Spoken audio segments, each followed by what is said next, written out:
Welcome back, everyone, to our audience here, and welcome back, our online audience. I'd like to begin our session 2 and introduce our second session, starting with our first speaker, David Bardeen, who will be introduced by his advisor, Bronwen Wilson, both of whom are joining us from the University of California, Los Angeles. Welcome, Bronwen.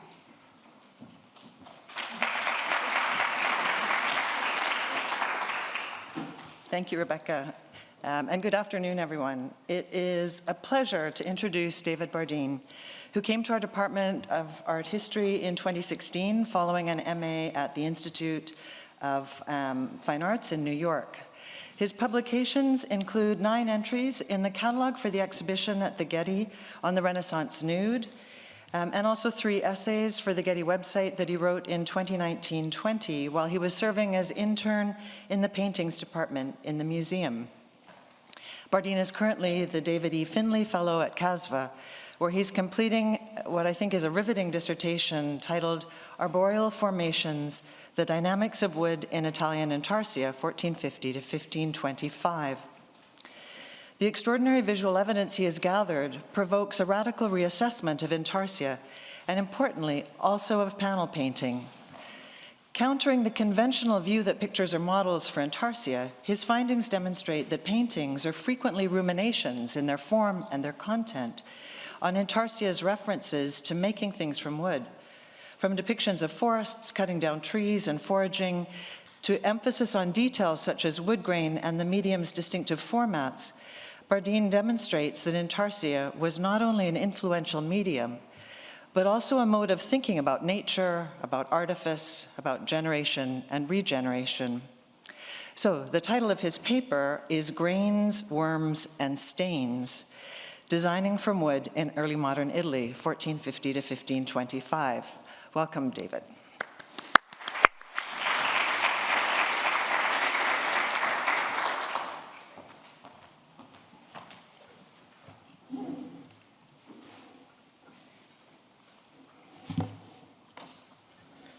Well, thank you very much, Professor Wilson, for that kind introduction, and thank you to the GRI and organizers for giving us the opportunity to share our research today. I also wanted to just briefly dedicate this paper to my father, James, who passed away recently, and whose love for the trees and woodlands of my home state of Washington has been very much on my mind as I conduct research.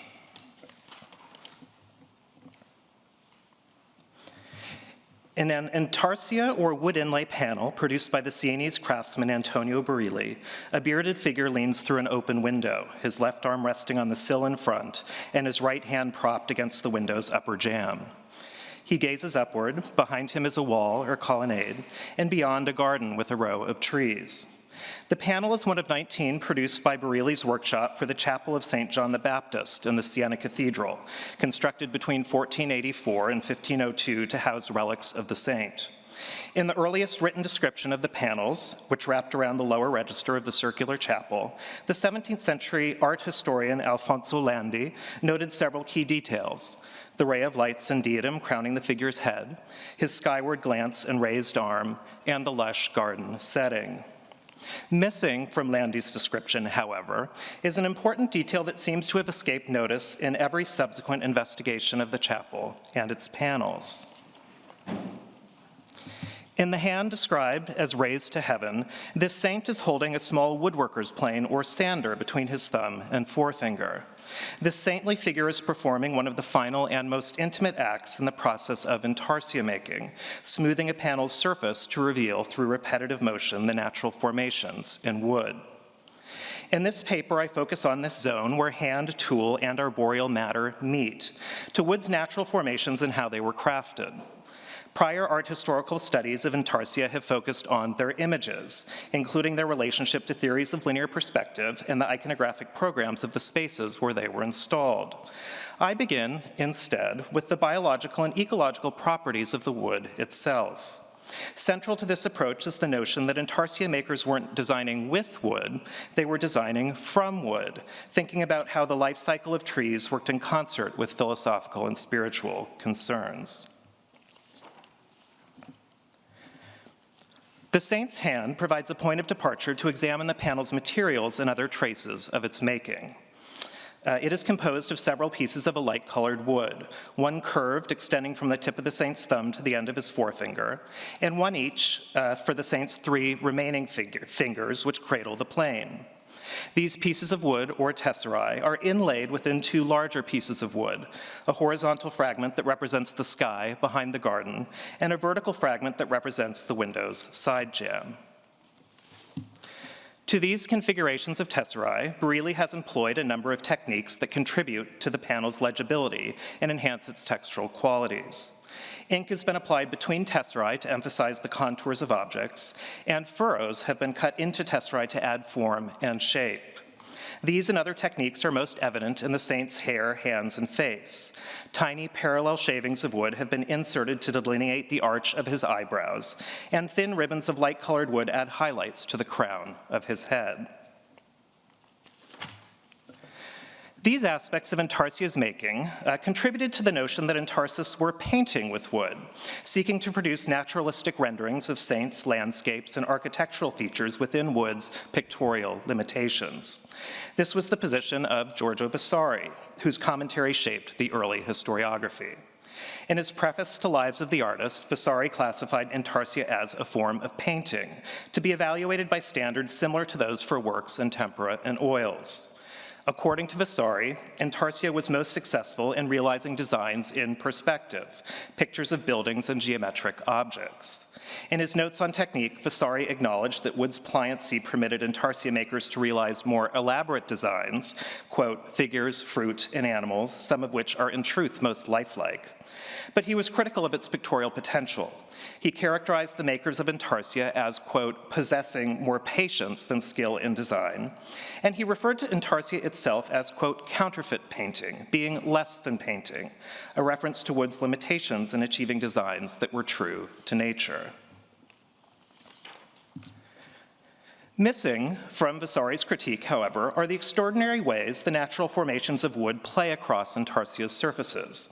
Lines, traces, swirls, color gradations, and patterns, products not of the craftsman's hand, but of wood's interaction with biological and environmental processes.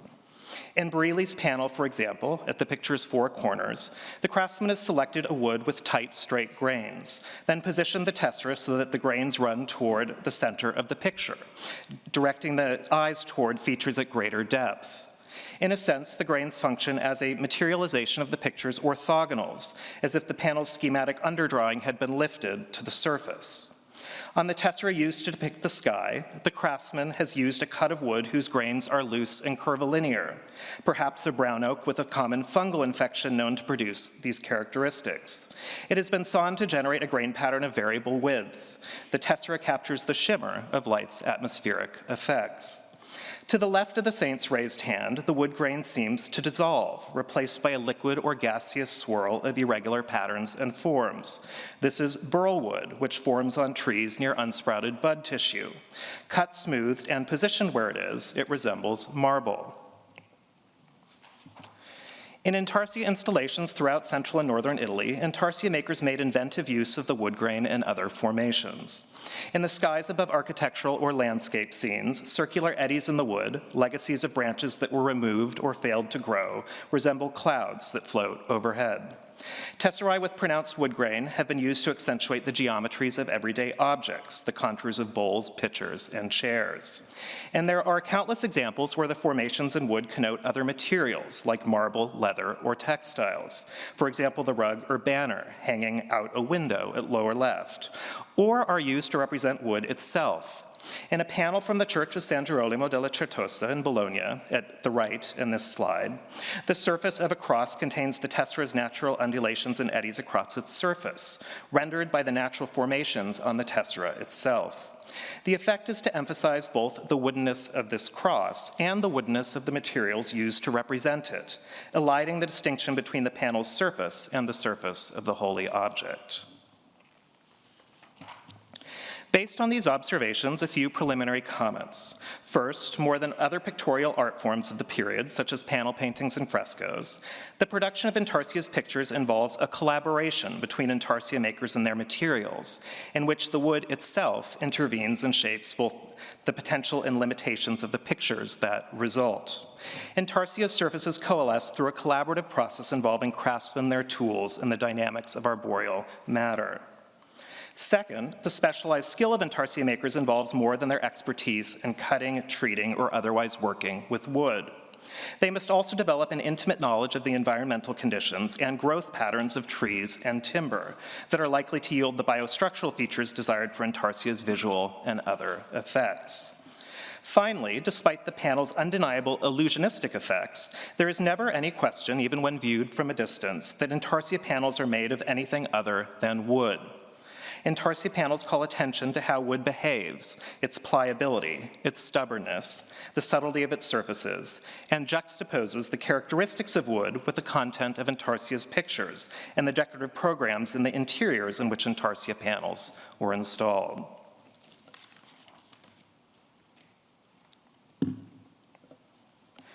Returning to the saint's right hand, another mark is evident on the wood surface. A gentle curve at the base of the thumb, the trace of a woodworm that burrowed through the wood to its surface and in the form of a winged beetle took flight. Woodworms have been dismissed as agents of decay, whose assault on wood mars intarsia's surfaces. Vasari blamed woodworms in part for intarsia's decline as a medium, citing its lack of durability, per i tarli e per il fuoco, because of worms and fire.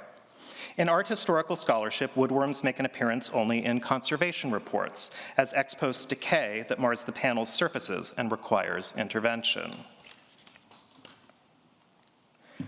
And yet, woodworms contribute to the pictorial and textural potential of wood in generative ways. As they systematically search wood's vessels for nutrients, their wanderings can produce designs similar to those by artists and craftsmen. Fan-like shapes that radiate upward like a spray of acanthus leaves, spaghetti-like webs that recall the geometric and vegetal motifs of Near Eastern textiles, and where they exit as beetles, pinprick holes that resemble punching in gold leaf. 15th and 16th century artists were attentive to the generative interplay between natural forms of materials and the invention of human hands. In Book 2 of On the Art of Building, Leon Battista Alberti commented on the pictorial agency of nature and the patterned stones that littered the northern Italian landscape. Similarly, Leonardo da Vinci remarked on the various ways in which patterns in stone, or mud, ashes of a fire, or clouds could inspire artistic invention. For Alberti, the fissures in stone were examples of a divine artifex, a master designer who could outdo the most talented painter or craftsman. For Leonardo, these and other formations served as a resource for pictorial innovation. There are numerous examples where woodworms contribute to panels' designs in significant ways. In a panel by the Cremonese intarsia maker Pantaleone dei Marchi, a bearded saint stands in front of an open landscape, a book in his hand. In the foreground, the head and extended paw of a lion indicates this could be Saint Jerome, who earned the lion's devotion by removing a thorn from his foot. The surface of the book is exceptionally smooth, but the saint's hand is marked with woodworm furrows that extend from his wrist to the end of his fingers. They recall the pronounced veins and wrinkles that were markers of saintly suffering in the wilderness, but they also convert a visual correspondence into a material and conceptual one. Like wood, the human body is also eaten by worms. It decays. And as with worms who turn into beetles and take flight, the human soul ultimately ascends into light. In Canto 10 of the Inferno, Dante made this connection explicit, comparing the souls of Christians to worms. Quote, "What have your souls to boast of and be proud? You are no more than insects, incomplete as any grub until it bursts the shroud." The woodworm furrows that course through the saint's hand are, in a sense, the residue of an ecological encounter that models Christian sin and redemption. In a panel from the Basilica of San Petronio in Bologna, the globe in an armillary sphere is riddled with woodworm traces which maneuver across its surface. They conjure not only the geographic features of Earth, but also the changeability of earthly matter. And in a panel from the cathedral in Lodi, the top of the cranium of the skull is smooth, but the surface of the skull behind the eye is riddled with worm galleries, cracks, and pockmarks, underscoring the symbolic import of the memento mori, a reminder of the fragility of life and the fate of human flesh. This portion of the skull is the temporis os, or bone of time, whose name may relate to the artery underneath the skin, whose rhythmic pulsations mark the passage of time. On the wall behind are pronounced vertical grains, each one a tree ring that corresponds to a human and arboreal year. Around the crown of the skull, wood infected with a green-staining fungus has been used to depict laurel leaves.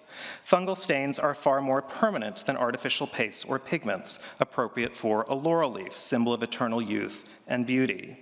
The panel breathes with an arboreal intelligence, asserting correspondences between the growth and decay of trees and the weighty questions of human life, death, and rebirth that were pondered in the places where intarsia panels were installed.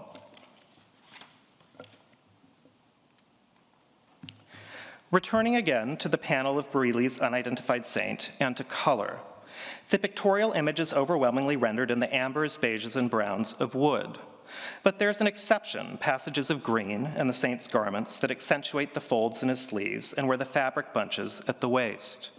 As in the laurel leaves on the prior slide, this green tint is primarily neither a paste nor a dye, but a pigment produced by Chlorociboria, a naturally occurring fungus, and wood. Craftsmen began using wood stained with Chlorociboria in the mid to late 15th century. Among its earliest uses was the sacristy in the Florence Duomo in the 1460s, where it colors Joseph's robes in a nativity scene. It was soon adopted throughout central and northern Italy in passages that depict vegetation and landscapes, book covers, and, as in the case of Bareilly's panels, saintly garments. Prior studies have often attributed the use of Chlorociboria to its chromatic qualities, an opportunity for intarsia makers to access a wider color palette.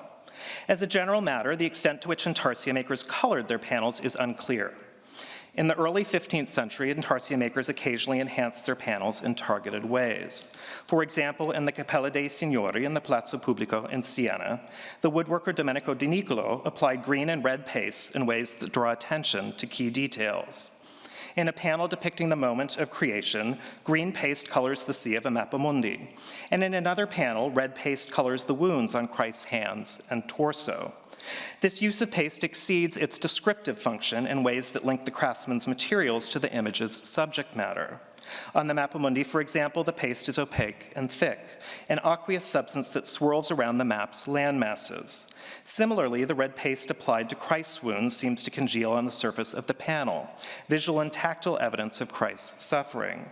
The technique recalls the thick impasto applied to Christ's wounds and the surface of the cross in early 15th century paintings, such as Michele Giambono's Man of Sorrows, circa 1430, now at the Metropolitan Museum of Art in New York.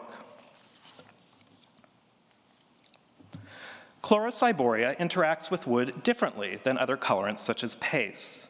Its hyphae, long tubular structures, move through the tree's ray cells, feeding on sugars and releasing xylindine, a blue-green pigment.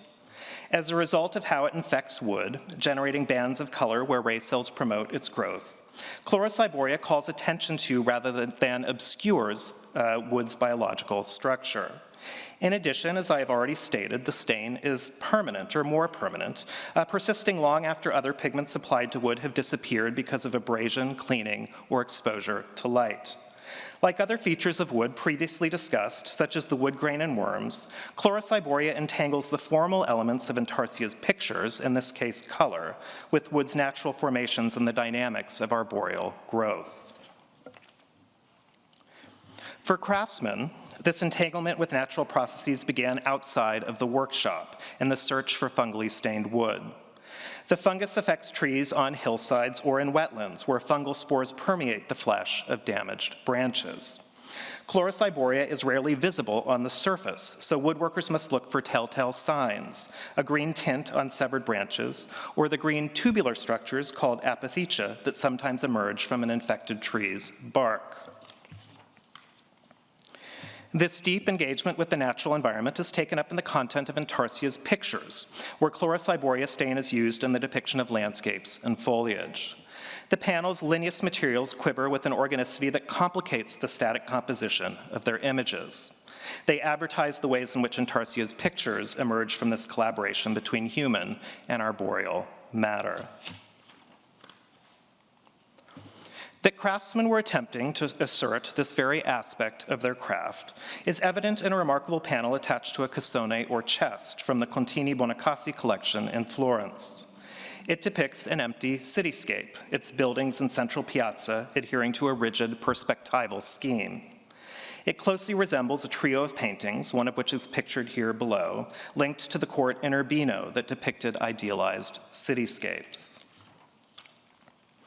But just to the left of the triumphal arch at the center, if the eye is allowed to stray, to settle somewhere between the surface of the panel and the illusion the image promotes, the craftsman has inserted something extraordinary, an arboreal landscape that, in its content and construction, invokes the world of the Intarsia maker rather than the painter.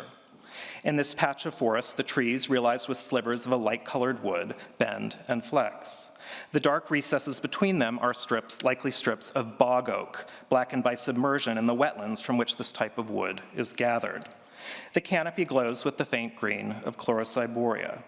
And below, tugging at the rectilinear shards of wood that comprise the piazza's flagstones and underscore its geometric construction, woodworms have crafted a tangled network of grooves that resemble roots. This pictorial representation of the forest captures something of its haphazard growth, its foreboding depths, and the way the canopy reflects and filters light. But its construction exceeds representation.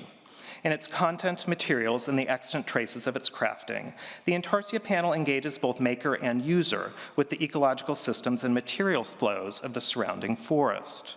It calls into question long-standing notions of Intarsia as an art form peripheral to painting and sculpture, and invites us to question what painters, sculptors, and others may have learned from these woodworkers, whose furnishings were such an important backdrop for spiritual practice and everyday life. Thank you.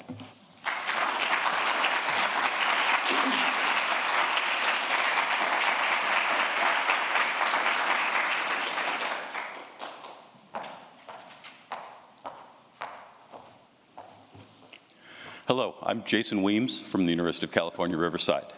As her advisor, it is my distinct pleasure to introduce Cambra Sklarz, a doctoral student in art history at UCR. Cambra's dissertation, entitled The Artist and the Ecosystem, Strategies for the Use and Reuse of Materials in Early America, explores colonial and antebellum US art-making practice in relation to its raw materials, as well as the natural and cultural ecologies in which they circulate. She is currently the Barra Foundation Art and Material Culture Dissertation Fellow at the McNeil Center for Early American Studies at the University of Pennsylvania. She is also a recipient of short-term fellowships at the American Antiquarian Society, the American Philosophical Society, and Winterthur. Cambra holds a BA from Tufts University, an MA in art history from George Washington University, and a JD from UCLA. A resident of Los Angeles, she has worked at several SoCal arts institutions, including the Huntington, the Getty, and California Lawyers for the Arts. Welcome, Cambra.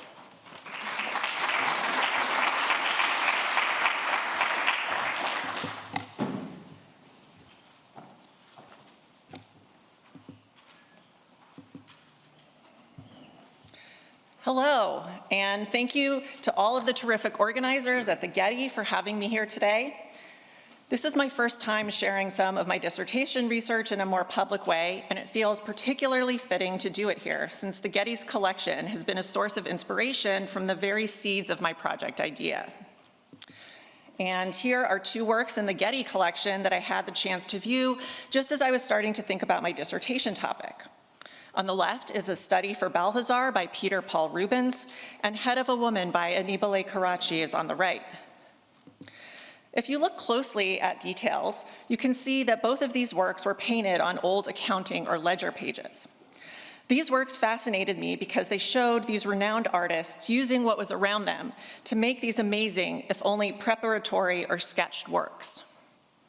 How might artists working in European styles in my field of North American art in the later days of the colonies and early days of the United States, so roughly 1750 to 1860, be reliant on materials readily at hand around them too? What does it mean for them to be turning to common household materials in the evolving and fraught circumstances of European colonialist settlement of North America? How do these materials relate to the artist's role in the environment and common cycles of use and reuse taking place in the community? These are some of the larger questions I'm considering in my dissertation. Here we see the artist Charles Willson Peale's cabbage patch in his garden outside Philadelphia, and I'll be coming back to him in a second. The first chapter of my project, which is what I'm mostly going to be focusing on here today, involves food and the ways that artists use food in their art making. I plan for later sections to address other aspects of repurposing, including appropriating used and common materials, and the ways that artists' deployment of the stuff of life around them connects them to other segments of their communities. My project concludes with the first decades of photography, asking how practitioners of the new medium were adopting similar or different approaches to elemental materials as their colleagues working in earlier mediums.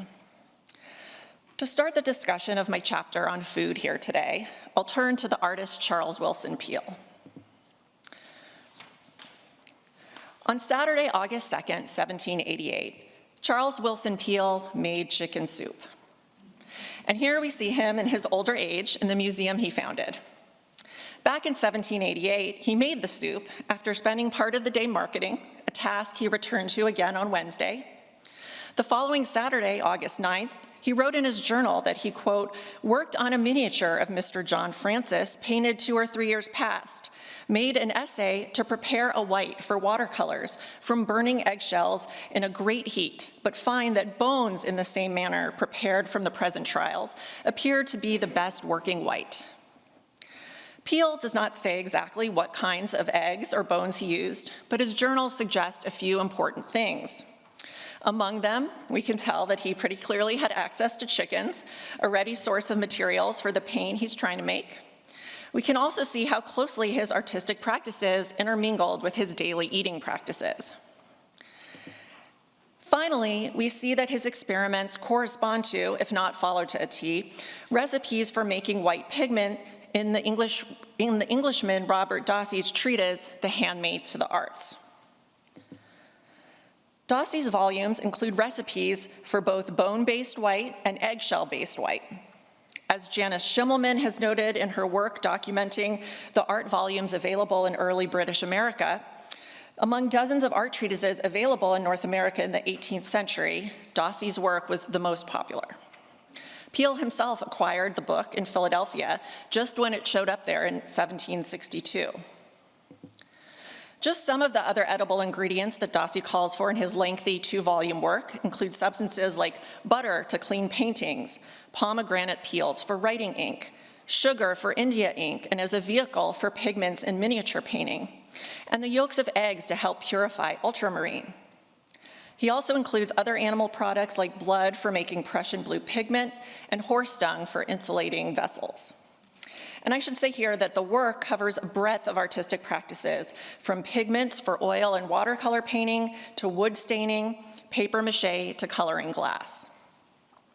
Dossie recognized that his work would be used outside of England, writing in his introduction that the work would benefit not just European countries, but their, quote, respective settlements of their people in Asia and America. Dossie was very interested in the commercial benefits of both cultivation of arts and the American colonies and promoted ideas for extracting resources like potash from North America. Other British and European volumes, including those printed in specifically American editions, and here are a couple, called for similar edible ingredients.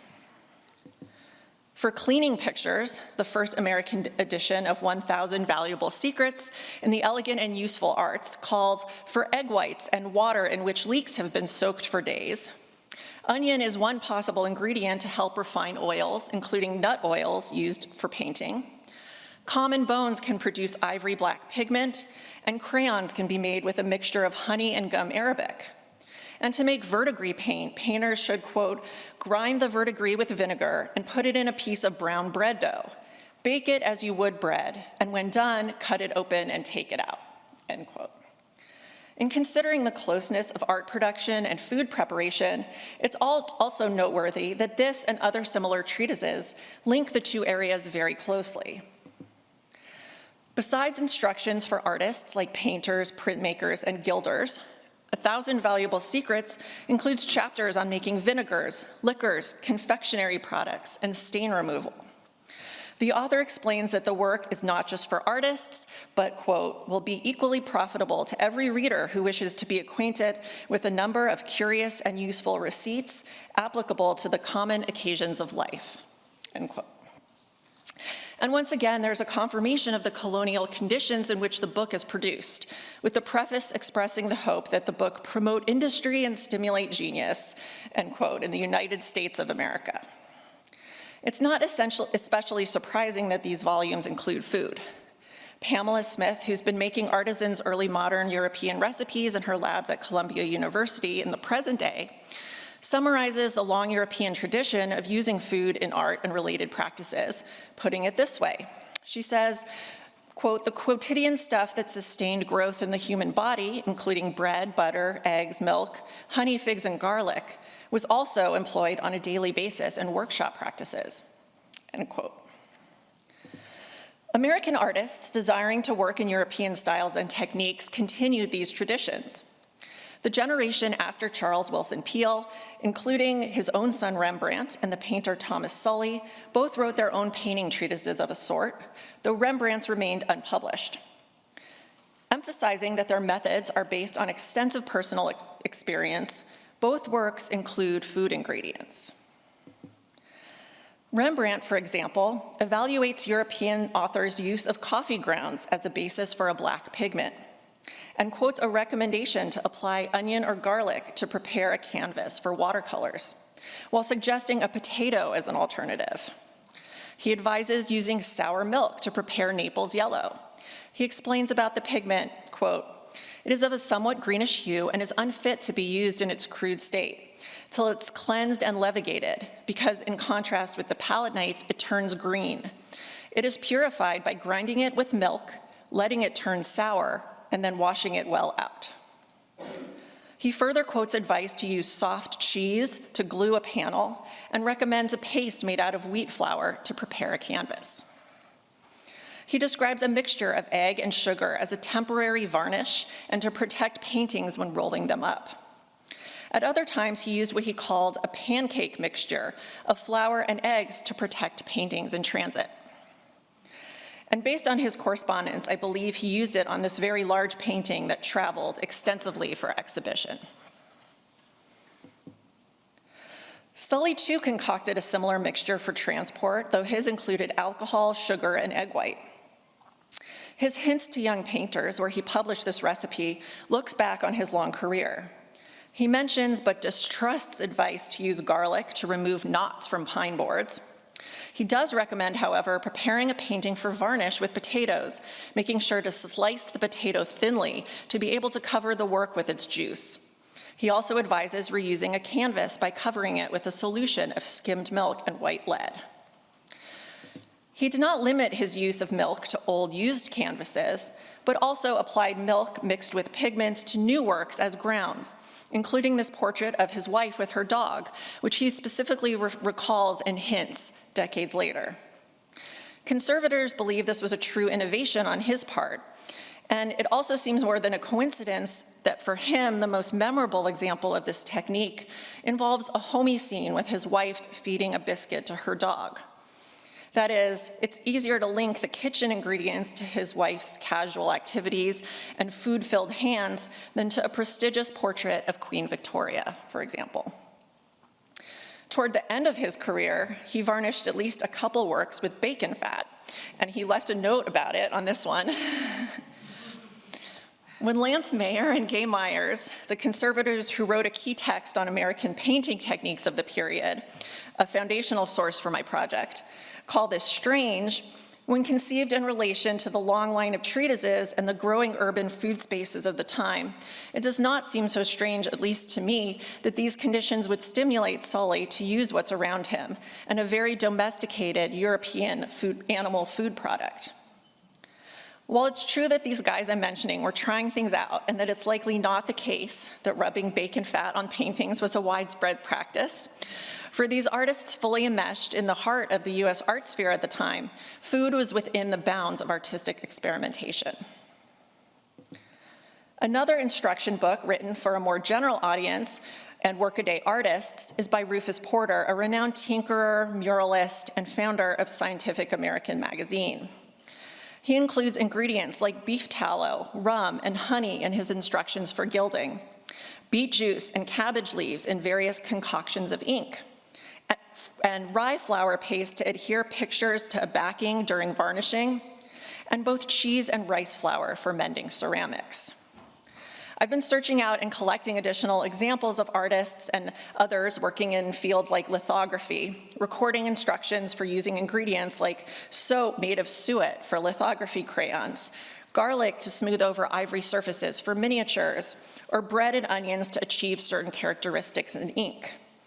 Collecting additional references in diaries, letters, and other manuscripts is an ongoing and very active part of my research. Overall, food remained a tool in the artist's toolkit, even as the art supply industry became increasingly professionalized in the late 18th and 19th centuries, and even as it adopted technological innovations like advances in pigment manufacturing and the collapsible paint tube. So what does all of this mean for understanding the work of these American artists trying to adopt and establish European-style art in North America?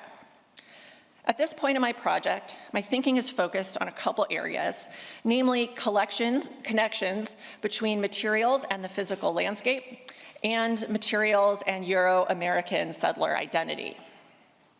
While some ingredients, like Rembrandt's coffee, might be imported to these artists' hometowns on the eastern seaboard from elsewhere, a lot of what they were turning to was in production locally or in the neighboring regions of North America.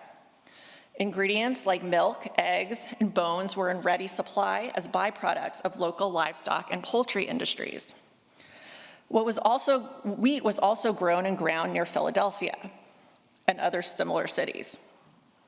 In Europe, where so many of these making instructions and foundational experimentation originated, these materials emerged from long-standing farming traditions. In British North America, it was colonizers who introduced animals like cows, goats, and pigs, and crops like wheat into the landscape in significant ways in the 17th century. Environmental historians like William Cronin, Virginia DeJohn Anderson, and Strother Roberts, to name a few, have contributed to our understanding of the many transformations that these foreign flora and fauna, as imposed by settler colonizers, wreaked on both the North American landscape and settlers' relationships with indigenous populations. In particular, DeJohn Anderson explains the complex ways that European livestock, so cows, pigs, goats, etc., shaped interactions between colonizers and indigenous groups. Roberts, in turn, chronicles the effects that the drive for commodities had on New England land, including the damage caused by trades such as tanning and wheat farming. And this illustration here is the wrapper from a ream of paper, and paper is likely going to play a significant role in other chapters of my project. But here, paper is significant because at this time, paper makers commonly utilized cattle parts for sizing. Together with porcelain processes that incorporated animal bones, these are other areas I plan to address in this chapter, reinforcing the significance of livestock to a range of art-making processes. Even after the initial, most dramatic changes in landscape occurred, animals and their byproducts produced further problems for daily living. In writing about the bone-boiling business in the second quarter of 19th century Philadelphia, historian Donna Rilling discusses the circumstances that emerged from dead animals littering urban environments. Dead horses and livestock brought from the outskirts into the city for butchering produced unsanitary conditions, but also the raw materials for waste collection businesses that made products like lampblack pigments, leather, soap, upholstery stuffing, and even sugar refined with blood out of these animals. An 1810 book of Philadelphia street cries, so these are the things that street vendors yelled out to sell their wares, makes explicit the well-understood connection between animals as food and animals as materials. The text says about milk, "This choice and wholesome liquid is one of the good things with which the Promised Land was said to abound and for which we are indebted to the harmless cow, which, after she has for several years supplied us with her milk, is fatted and killed. We eat her flesh, make candles of her tallow, combs of her horns, buttons of her hoofs, shoes of her skin, handles to our knives of her bones." In the woodcut illustration, which depicts an urban street, we of course don't see the cow. The only trace of her is the bucket of her milk, a commodity to be consumed. In North America, artists' use of food and animal products embeds them and their art in this milieu and in systems of food production. Even if artworks don't come with ingredient lists, and I really wish that they did, understanding the everydayness of art production more generally can, I believe, help situate art within the material systems of the time. I also see food materials as part of larger conversations about food defining Euro-Americans' positions in North America. Scholars like Carla Chavasco, who study food culture, point to the ways that attitudes towards food consumption were key means of asserting settler identities in North America and in distinction to Native Americans. Rebecca Earle has discussed food as similarly important in the context of Spanish America. Broadly speaking, Euro-Americans clung tightly to their own foods as an assertion of their Europeanness, even when it might not have been practical to do so. Chavasco, in particular, investigates settlers' relationships to food in times of hunger or in situations where there is a lack of food, circumstances which were still occurring in the Northeast in the 18th century, and, as she discusses, were popularized in captivity narrative literature. So, when Rembrandt Peale applies pancake to his paintings, or when Rufus Porter tells readers to make ink from cabbage leaves, these are statements that art is sufficiently worthy of receiving valuable sustaining resources diverted from human consumption.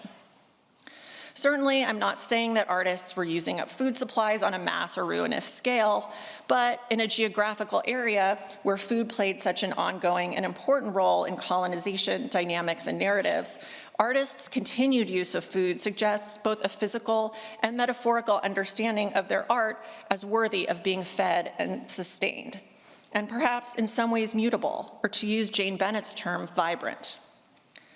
While my thinking and research in these particular areas are both ongoing and evolving, artists' use of certain foods in the North American environment, even for purposes of experimentation, implicates their art-making practices in the systems of food production and consumption at the center of the Colonial project.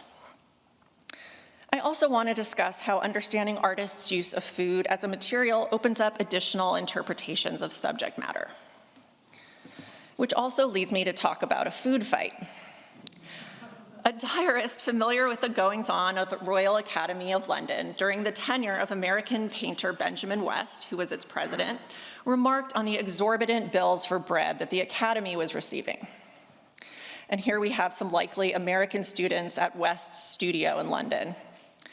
The author of this diary, Joseph Farrington, explains the students were racking up bread expenses because they, quote, have the practice of throwing the bread allowed them by the Academy for rubbing out at each other.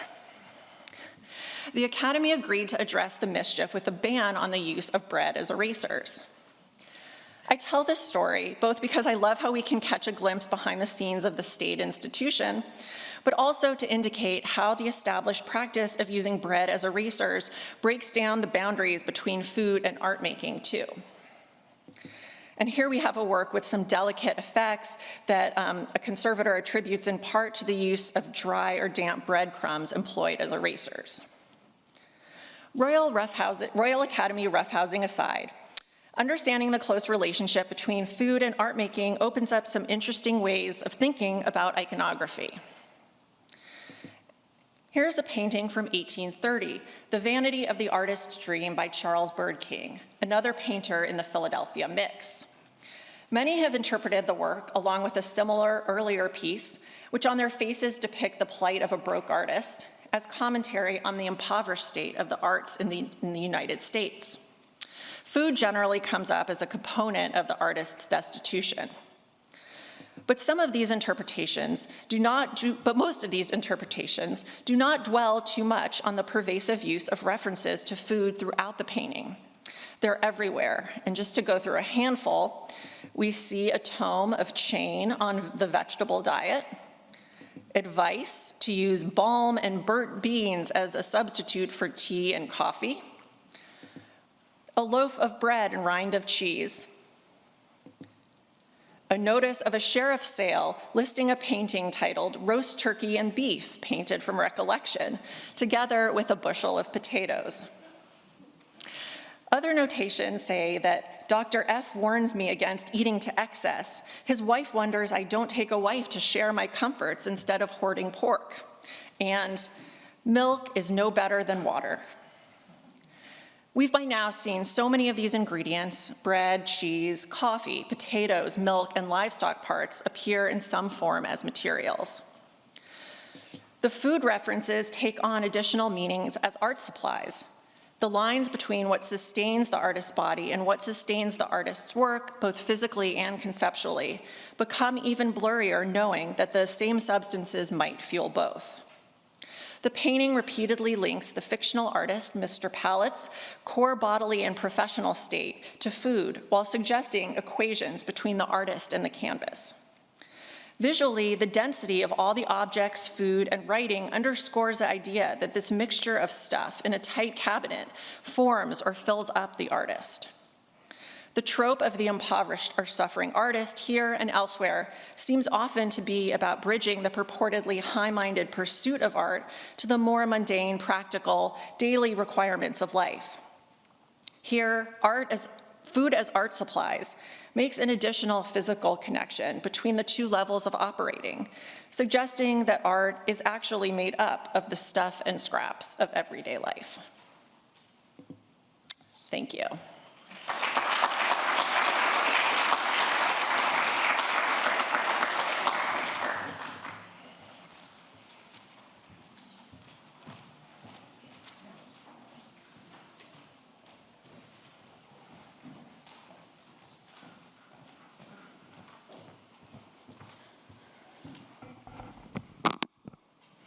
Hi, everybody.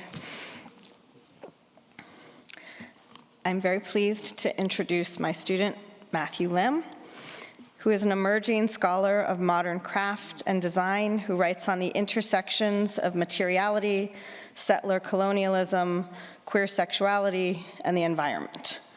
Their dissertation, Dirty Politics, Settler Materiality, Land, and the Ceramic Vessel Tradition in the American West, 1921 to 1994, challenges narratives of California studio ceramics by examining the complex networks of exchange potters developed with Native Americans, mineral extraction, and an embodied experience of the landscape.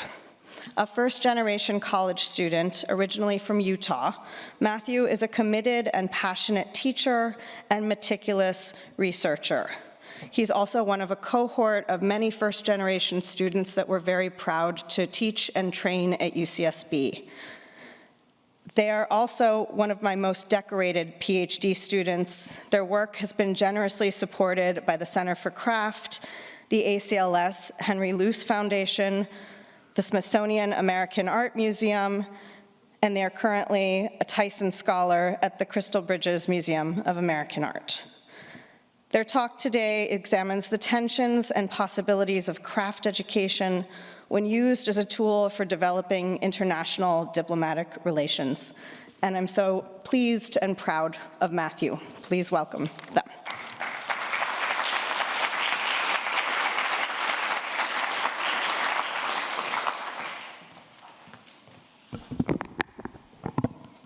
Thank you, Jenny, for that very generous introduction. The story I bring you today begins here in Los Angeles with the studio potter and University of Southern California professor of ceramics, Glenn Lukens.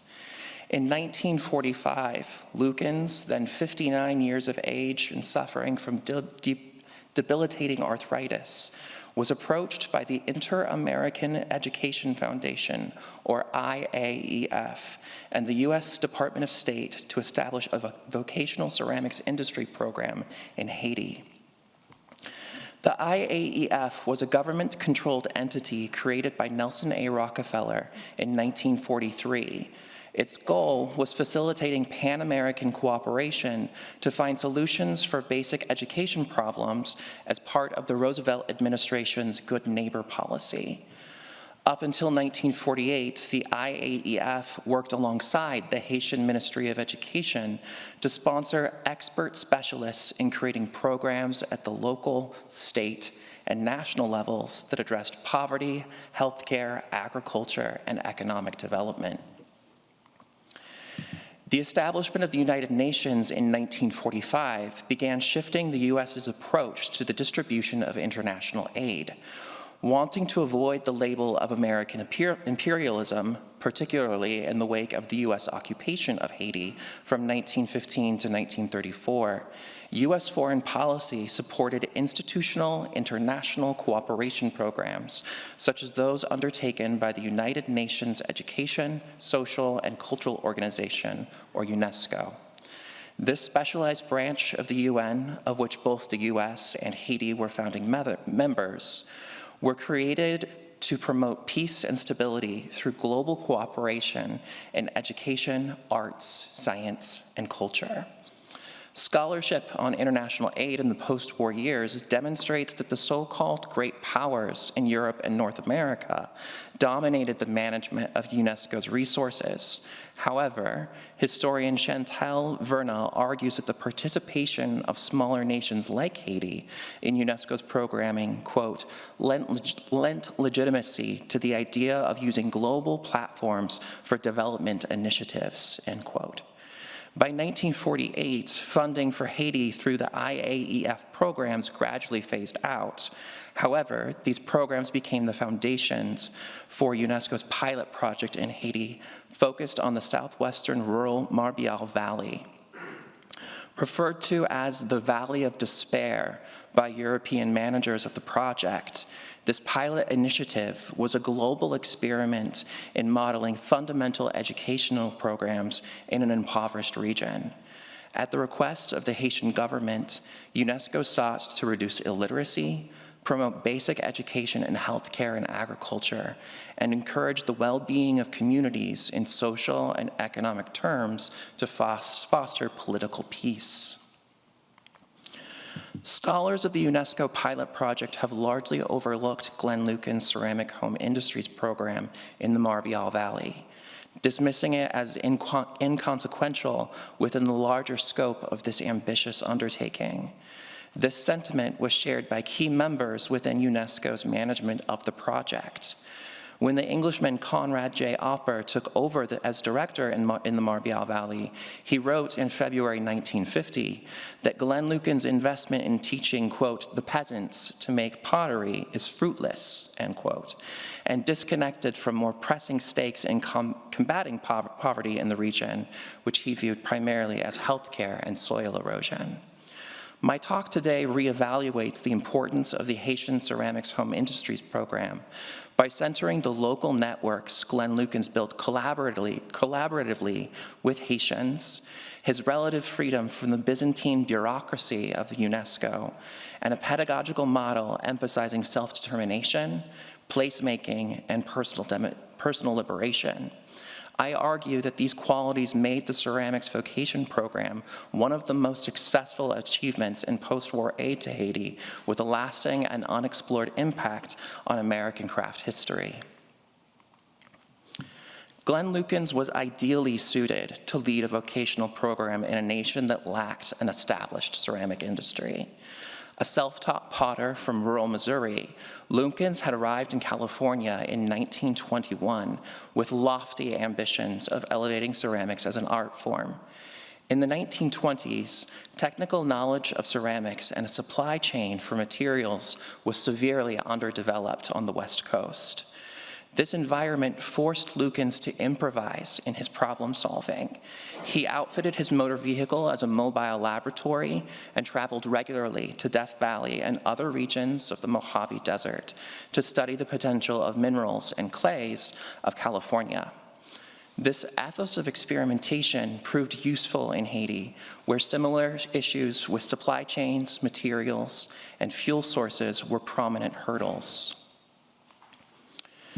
The U.S. Department of State saw Lukens' commitment and advocacy for the Los Angeles Black arts community as ideal for working with the Black populace of Haiti. The Haitian Ministry of Education was deeply cognizant of the rampant racial discrimination experienced under the U.S. occupation of Haiti ending in 1934, as well as Jim Crow laws that oppressed Black people in the United States. Haitian participants in international aid organizations were skeptical of working with Americans, concerned with subjecting themselves to racial hostilities. Glenn Lukens' ardent support of Black artists was well known. The assemblage artist and Los Angeles native Betty Saar recalled to art historian Jane Carpenter the importance of Lukens' financial patronage of Hollywood's early Black arts community in the 1920s and 30s. In this photograph by Julius Schulman, found here in the Getty Research Institute's archives, Lukens stands second from the left in a jovial and diverse group, which features key figures in LA's Black artistic community, including the gallery owner, Jenny LeJong, the dancer, Janet Collins, and others I have not yet been able to identify. The image depicts the aftermath of a salon-style gathering Lukens frequently hosted in the backyard of his home. According to Saar, the multi-talented artists Lukens helped foster formed a nucleus of Black artistic talent that laid the foundation for a thriving Black Southern California arts community by mid-century. While Lukens was a fervent primitivist in his own artistic production, the network of Black artists he supported and his progressive views on race well positioned him to address the Haitian Ministry of Education's concerns over educators brought to the country. Under the Inter-American Education Foundation, craft workshops were held at the Center for Apprenticeship in Damien, an area in the northern part of Haiti's capital, Port-au-Prince. The lead organizer of the vocational arts training program was the weaver Greta Frank. She expanded the program by bringing on Lukens for ceramics and the fiber artist Laura Nadal, both of which arrived in the summer of 1946. While traveling through the rural countryside, Lukens witnessed the economic disparity between Haiti's urban and rural populations. It was within these rural communities that Lukens felt ceramics could best be used as a tool for change. In a letter to his sister from that summer, Lukens wrote, quote, "The need for utensils is so intense that any other kind of problem would be a lost assignment," end quote. He quickly expanded the centralized plan imposed by the IAEF. He purchased a car, which served as a traveling laboratory and means of transport to reach students who did not reside in the immediate area of the urban workshop. Working with the Haitian Department of Rural Education, Glenn Lukens founded 3 additional workshops in Haiti at Bois Saint-Martin, La Caille, and Marbial. Working conditions in the early days of the rural workshops were tumultuous. Crucial supplies shipped from New Orleans were unreliable, often lost in the customs house or arriving drenched and unusable. The budget for the program under the Americans and UNESCO both critically underfunded these craft training programs, allocating the funds toward literacy and agricultural development. Lacking money for new supplies, the barrier of the high cost of fuel to fire kilns being unmanageable for the local rural populations, and the rarity of workable natural clays within Haiti required creative problem solving. Lukens worked in collaboration with his students to improvise and find solutions in whatever was available to the rural population or could be acquired from the natural environment. Marcus Dion, a rural primary school teacher, became Glenn Lucan's most skilled apprentice through his ingenuity and endless experiments. Dion spent hours outside of his training with Lucan's, working to improve the chemistry of glazes and refine the chalky local clays. Dion embraced the experimental try anything until it works method, shared by potters without access to traditional materials. Aware of the past political conflicts between Haiti, colonial Europe, and the recent American occupation, Lucan's wrote in one of his first letters upon arriving in the country that he refused to focus on the ceramic traditions of, quote, European countries that had descended intermittently and continuously for centuries, end quote. Instead, he resolved, quote, that Haiti and its profound folkways and folk spirit are not to be interpreted after the manner of the Egyptians or the Greeks or even we Americans, end quote. Rather, Lucan's encouraged his students to determine what a Haitian ceramic tradition encompassed on their own terms. Materials from the local environment, primarily the calabash gourd, proved to be a central blueprint for the development of Haitian ceramics. The calabash gourd is a fruit that is commonly found throughout the country. When dried and cleaned out, gourds were used throughout rural areas of the country as bowls and utensils. Lacking the materials to make plaster of Paris molds, the gourds could be cut into the desired shape and used as an accurate substitute to consistently reproduce vessels quickly. Within a month of turning to the gourds as a mold, Lucan's students had fashioned a range of possible objects, including bowls, cups, coffee pots, and storage containers. By turning to a local, commonly used item to form the basis of clay vessels, Lucan's Haitian collaborators saw the development of a ceramics industry as being connected to a political project rooted in Haitian nationalism and modern Haitian identity, an opportunity for community building and the development of an enhanced sense of self through creativity and providing for their neighbors. Lucan saw ceramics as an art form that was foundational to society and was directly tied to developing civically minded people. This pedagogical outlook for Lucan's is rooted in progressive era education. Art historian Ezra Shales has argued that progressive era educators like John Cotton Dana, the director of the Free Public Library in Newark, New Jersey, saw the industrial arts, particularly the crafts, as, quote, pragmatic vehicles to further civic betterment and self-improvement, end quote.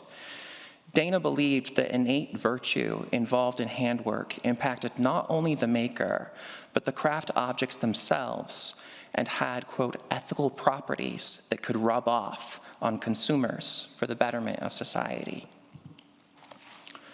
Lucan's and those he collaborated with generated a key intervention in using ceramics to uplift the living conditions of their community inspired by the calabash gourd. When these gourds are used as bowls and utensils in the rural parts of the country, the gourds are very difficult to keep clean and lead to many intestinal diseases that could be traced to the eggs and larvae of intestinal worms which are harbored within the calabash. Illnesses of any kind were difficult to treat in rural areas of Haiti. At his students' behest, each rural ceramics workshop Lucan's established became equipped to act as a first aid center. Students received training to provide medical assistance to the locals in need. Led by Marcus Dion, students expanded the public health initiative by developing glazes to seal cups that they called pots de nuit. These vessels were created to decrease the likelihood of contracting hookworm or other intestinal parasites. They are objects invested in a politics of care and public health. The health initiatives piloted by the World Health Organization, another specialized agency of the United Nations, were not always beneficial. In the early 1940s, international aid was used to fund Haitian students to enter medical and dental educational programs. International organizations like WHO shifted to prioritizing public health missions rather than promoting Haitians internally through medical education. This change from providing access to advancing to advanced training in medical fields toward a greater reliance on foreign powers controlling the financial aid of international organizations disenfranchised Haitians' abilities to address the medical needs of their own people, especially in isolated rural communities. With this in mind, the health initiatives implemented by Haitian students within the rural ceramic workshops became critical interventions to make healthcare, however limited they could provide, accessible to the public. In an article in Courier, a periodical published by UNESCO, the writer Jean F. Brière is among the few who acknowledge the successes of Lukens' vocational training project. Of Lukens, Brière writes that, quote, many peasant families are today using baked clay utensils made by their children at the Lukens school, end quote. The ceramics home industry program was primarily focused inward on the needs of the Haitians themselves. While objects were made for tourist consumption and other economic ventures, they were never the primary focus. Glazed bowls and cooking pots increased sanitary and health conditions of the rural poor. Clay lamps holding kerosene became popular items in rural communities to provide light in their homes. Lukens did not steer his pupils away from local traditions. Special vessels shaped for spiritual rituals were sold for $3 to local Haitian voodoo priests in the Marbial Valley. Lukens' encouragement to meet local needs and adapt to the specificity of Haitian culture stands in contrast to the literacy campaigns initiated by UNESCO. Much of the literacy programs in the Marbial Valley were carried out by Catholic missionaries who, with the blessing of the Haitian presidential administration, carried out aggressive and violent campaigns aimed at eradicating voodoo practices among the local peasantry. UNESCO's Marbial Valley pilot project was largely considered an exercise in frustration that failed to meet its developmental initiatives and was at times punctuated by violence. Historian Chantal Verna argues that the management of the Marbial project was bogged down by bureaucracy, posturing, institutional racism, and a lack of sufficient committed funding from Western powers to attain the lofty goals they sought. However, the failure of fundamental education projects are frequently described, according to Verna, as, quote, a failure of the smaller state, in this case, a failure of Haiti. Europeans managing the project pushed for operational changes in the allocation of funds after the pilot phase ended in 1956, claiming that their role in Haiti put a disproportionate burden on UNESCO's small staff, and that greater Haitian investment would lead to more sustainable and long-term change. While the Haitian Ceramics Home Industries Program was a small aspect of UNESCO's Marbial initiatives, it was widely successful. The spread of ceramics technical knowledge in rural Haiti successfully created a profitable industry in Bois Saint-Martin, the first rural locale Lukens established. The financial transformation in the lives of everyday Haitians is evident in one participant, Raymond Pierre, pictured in the photograph on the right, holding a large bowl with incised lines. Pierre's bowls were used to ship blooming plants from Haiti to New York City. Producing 5 bowls a day and selling each for 80 cents, he increased his income from about 40 cents per day to $4 a day. Haitians who participated in vocational training, like Marcus Dion, established professional relationships with American experts and institutions that boosted their cultural, economic, and political mobility. For Dion, this led to Glenn Lukens financially sponsoring the pursuit of a Master of Fine Arts degree at Alfred University, the New York State College of Ceramics, the most prominent ceramics educational institution in the United States.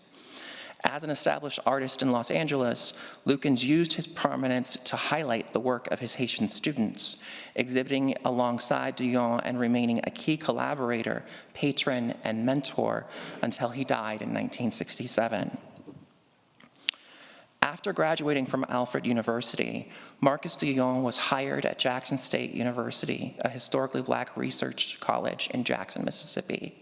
There, Duyon's pedagogy of locally available materials and self-determination was influential on the development of the Poor People's Corporation and Liberty House Cooperative in the 1950s. These organizations, affiliated with the growing civil rights movement, sought to teach Black Americans living and resisting under oppressive Jim Crow laws craft skills to gain financial freedom, greater independence, and personal expression. Duyon taught at Jackson State University for 40 years and trained generations of Black ceramists, a vast genealogy that includes the ceramic artists Charles Smith and Kathleen Varnell. Duyon's influence in ceramic education for Black artists is immense and unfortunately not well known. It must be accounted for within the history of American craft that all too often stifles Black voices and ingenuity. Thank you.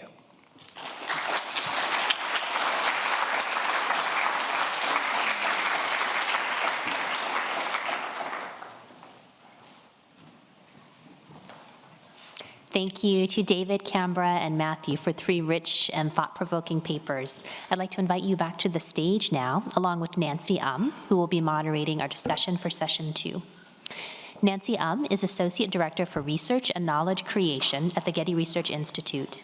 Her research explores the Islamic world from the perspective of the coast, with a focus on material, visual, and built culture on the Arabian Peninsula and around the rims of the Red Sea and the Indian Ocean.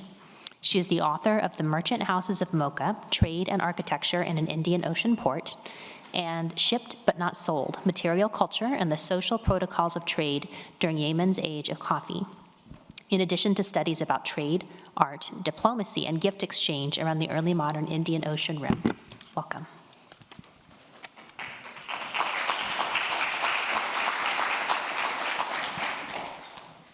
Thank you so much, Rebecca. And I do just want to start by saying a few words about the symposium. This is my first Getty Graduate Symposium. Way back when I was a graduate student at UCLA, and that was a very long time ago. This institution did not exist, but it's really been a pleasure to be a part of it. And it really is a wonderful and much needed offering, now 5 years old. And I just want to add that it's truly a privilege for us here at the GRI to serve as its host. And I think the importance goes beyond the central aspect of supporting and showcasing work by this very promising rising generation of scholars. In this space, I think we're also creating a new cohort of 9 emerging researchers who will hopefully sustain enduring ties moving ahead as well. And I did also want to say that it's wonderful to see so many colleagues from local institutions here in the audience, faculty advisors, department chairs, and others. I really do hope that we can all think of the Getty as a space where colleagues from all across California and California institutions can converge in such a productive and convivial manner. And now turning to this quite captivating panel, I'd like to thank David, Cambra, and Matthew for their papers, which were delivered with such poise and eloquence. And we moved in time and space a great deal, starting from 15th to 16th century Italy, moving to 18th and 19th century North America, and ending up in the Caribbean in the 20th century.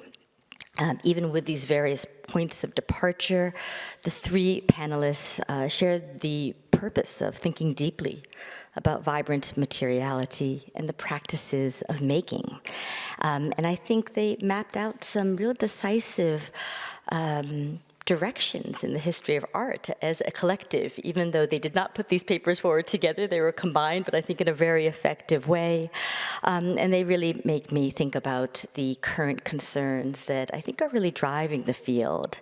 A deep interest in the fundamental relationship between art and the environment, an awareness in surfacing non-human contributors to visual culture particularly worms. We heard a lot about worms today, more worms than I've ever heard in an art history panel before, I think, and a deep commitment to the mundane materials and perhaps objects considered once minor, placing those objects and materials really at the center of art historical discourse. So I'm really inspired by what I heard today.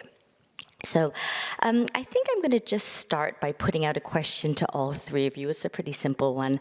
All of these papers, again, came together very beautifully in so many ways, but I did notice that all three of you really focused your interpretive energies on, again, the logic of making, thinking about the hands of the artisan and the intentions of purveyors of objects. So we're really thinking on the production end of things. Reception, of course, is always important, particularly when we're thinking about objects in such wide circulation, like Matthew's calabash molded vessels and things like that. So I guess I want to just kind of ask about the world of circulation, the world of reception, who was consuming these things visually and physically. And of course, with David, fascinating paper. Today we have the knowledge that we gain from science to understand some of the phenomena that you described, right? And so I'm just wondering if you could kind of think about then really through the perception of those viewers for which these objects were made, how they may have understood the kind of phenomena that, again, we really conceive of through the lens of a microscope, right? And maybe I'll just throw them all out and then we can move forward. And for Cambra, I'm wondering about the legibility of edibility. I don't know if edibility is a word, but you're kind of talking about, had a very capacious understanding of food, right? And I'm just wondering if, this kind of thinking about the things that we obviously consume, if that wide understanding of those edible things was necessarily, how, perhaps in the world of the 18th century, 19th century viewer, if those really salient connections that you drew between iconography, between material, how those might have been understood if we kind of dial this back in time and we think about the world in which these objects were produced. And for Matthew, I'm really just curious about the continuing circulation of these objects. If you still see them in people's houses, in these areas, and also, of course, the continuing presence of the knowledge and expertise in Haiti. So, just asking the group to think about consumption, reception, and audience. Thanks. Well, I guess I can go first since I'm first chronologically. So just, I guess, some more background on Intarsia panels and where they were, how they were used. The examples I focused on are some of the more obviously elaborate and more pictorially interesting panels. Those were typically in choir precincts and churches, in sacristies, also in some private homes. But one thing I'm trying to draw attention to in the project is also the extent to which these panels were really an important part of the visual culture in Italy more broadly than that. The last example I showed was the cassone. That was a mobile object that would have circulated. It wasn't, installed in a particular space. So these panels were very much an important part of the visual culture. Many of them were also mobile too and circulated. And they were in spaces where, very important spaces spiritually. In secular contexts, in places like studioli, which may not have been sort of strictly spiritual spaces, but were spaces where there was contemplation and thought. In terms of your question about how these dynamics would have been understood, and particularly, you put up an image of something under a microscope, which, is something certainly people at the time wouldn't have had. What has struck me about these objects as you spend time with them is that they do very much implicate the growth and decay of wood more generally in their material condition. And of course, the surface of wood and the growth and decay of wood and growth and decay of trees were extremely important in spiritual discourse, not just in theological discourse, but lay spirituality at the time. So, the sermons of Girolamo Savonarola in Florence in the 1490s were laden with sort of what you would call today proto-ecological descriptions of trees and wood and the growth and decay of wood as a way of relating human experience and human moral and ethical ideas, explaining those and rooting those in how people sort of perceive and relate to arboreal growth and decay. And so what's interested me about these objects and some of the dynamics you see, which I will say up front, it presents very tricky questions relating to the material conditions of these panels. Many of them have been conserved and restored over time. It's always very difficult to determine without detailed technical examination what tesserae are original, what have been replaced. There are all sorts of complicated questions like that. But there's no question that these were panels that did begin to decay and change and perform in very interesting ways in relation to their pictorial images almost as soon as they were installed. And as Bronwen alluded to in the introduction, you see other artists, painters, seeming to respond to some of those very dynamics in wood and images and paintings as well, so close attention to wood and certain iconographies like the Porta Croce and in many other ways as well. So that's a big focus of sort of the next stage of the project is how, these must have had significance given what painters and others, how they were responding to them.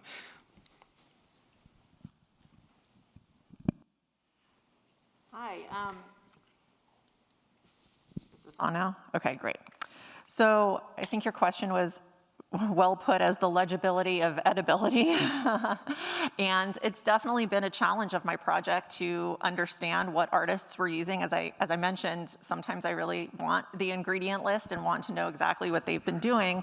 But I do think that understanding the material world that they were existing in, which is part of the reason I love these vendor cry books, because you really start to understand not just what they were doing in the studio, but what their lives were like as they perhaps were walking down the street or visiting a market. Charles Wilson Peele actually is really terrific in his journals of really, in certain stages of his career, detailing what he buys at the market, what he's having for dinner, intermingled with his art making. So I'm really thinking about how these practices are part of kind of everyday existence. And I suspect that people were doing a lot of things that are not being necessarily recorded in their letters or whatnot, using things around them. And I do think that this affects our interpretations, not just of things like the still life that I was showing, but the picture of the court of death, knowing that decaying materials were applied to it, and thinking about a painting about death with the decay kind of theme, I think is making some of these connections between the decay and the edible kind of environment, bringing those forward in the actual iconography and visual manifestation of these works. This is on? Okay, cool. I really like your question about the production ends and circulation of things, because it's a complicated issue, and I would have to talk about the archive to kind of explain this. One of the things that I found very interesting about this project is the intimacy of this archive. These photos are largely snapshots that Lukens is taking on a camera that he had newly purchased before arriving in Haiti. And for the most part, the images that he takes don't circulate. They are part of kind of his private collection of keepsakes that he's kept across his career, with some important exceptions. Luken, it's certainly well known within Los Angeles newspapers that this very prominent USC professor is doing a project down in Haiti that's well advertised. And Lukens also is a pretty avid writer for popular ceramics at the time. And so the images that I had shown of the gourds and kind of the process, those were published in Popular Ceramics. And that's something I'm still thinking through of this project of what does it mean to kind of have these snapshot images of Haitian bodies and ceramic production being circulated largely within like a North American audience that's very detached from this. As far as who is consuming things, so the Fiber Arts program was much better at making things for tourists. They were much more successful at generating income that way. They also worked primarily with a local fibers plant called Sisal, which also just happened to be, during the 1950s, the largest consumer of those Haitian products was the US Department of Defense. So it's a little strange of kind of like the politics of what's going on between those. And they did make objects for tourists, but as I mentioned, this was primarily local consumption. This was more vernacular objects. I haven't been able to find if any currently survive still. There possibly could be in rural parts of Haiti in people's homes or families. I'm hoping to find more information about some of these objects in Marcus Dion's archive at Jackson State University. Yeah. And before turning it out to the audience, I did want to give the opportunity for our three panelists to ask a question of another panelist, if you would like to do so. I feel like the four of us are sitting here under these hot lights. We are holding the microphones. So if there is something that one of you would like to put out, I invite you to do so. Please, Cambra. Yeah. So Matthew, I'm very curious about the story of how you came to your project and how specifically you came to learn or want to investigate this topic. Yeah. So I work on the American West, which is very far from the Caribbean. But I kind of fell down this rabbit hole of Glenn Lukens, who's this very fascinating, intriguing character that really is missing from kind of a missing presence within kind of the narrative of California art history and just like art history generally. Like he's mentioned here and there in different publications, but there hasn't really been much like dug deep into his papers and different things. And partially that is just because his archive is a giant mess. Like it's spread across multiple institutions. I was very lucky to be able to go to the Ceramic Research Center at USC, or not USC, ASU, Arizona State University in Tempe, and scan the Haiti papers, which quite literally were falling apart in my hands as they scanned them, because they had been sitting in a drawer for, I don't know, since like the late 1980s, early 90s when they had been donated. But my interest in Lukens initially was primarily in his work that he does in Death Valley, where he's working with the Timbisha Shoshone to do different mineral extraction and is very much involved in the Puebloan ceramics community in the Southwest. But this project that was going on in Haiti fascinated me, but it wasn't until I was at the Smithsonian and was going through his papers there and stumbled across Marcus Dion's involvement in the Poor People's Corporation and started looking at, like, well, what even is this thing? I've never heard of this. And learning more about kind of like this was kind of this artistic branch of the civil rights movement to progress the financial independence of African Americans living in the South. And craftspeople are obsessed with pedagogy. It's like all over kind of craft literature. And to kind of think about the pedagogy that Dion is learning from not only Glenn Lukens, but also like historically important pedagogy at HBCUs, like Booker T. Washington or Du Bois, and different debates that are happening there about like working with the hands. But it was interesting to me that when we talk about craft pedagogy, we don't really think, this hasn't extended to like what's going on at HBCUs. And that's something where I want to take this project in the future, to look at HBCU craft programs in the South and elsewhere. If we're going to think about pedagogy and how this is influential to art making, why have we ignored this already marginalized and ignored group of people? That's my long answer, sorry. Thank you. Any more questions from the panel? I just, I was in watching both of the other presentations, just sort of trying to think through conceptual similarities to my own project, and I just wanted to share my thoughts with each of you to just see if you agreed and you see the same sort of connective tissue between the two. And with Cambra, the early part of your presentation when you were showing the sort of artistic recipe books, that included reference to the use of food materials, sort of raised in my mind these same sort of notions of experimentation with materials and sort of where artistic innovation comes from. And I thought that was sort of an interesting way to think through whether how those books were actually being used and what was the relationship between the use of food products and artistic practice and the sort of textual sources that discuss that. And then the second thing was just the explicit calling attention to materials.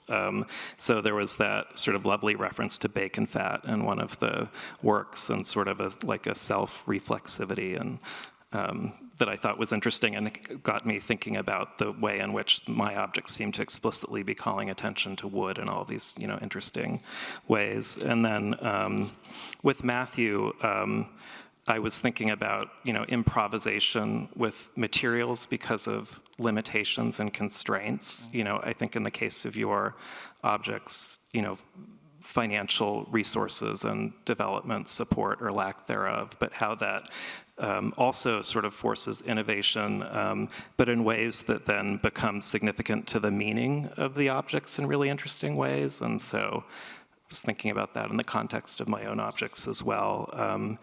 And then just the sort of historiography too, that the project, as you're arguing, was enormously successful, but in ways that the sort of historiography of the development community or the written record of that did not adequately recognize. And that's, of course, very similar to the way in which the role of Intarsia and the historiography of late, 16th century Italian art history has been written as well. Mm-hmm. So I was just curious if you saw similar conceptual parallels.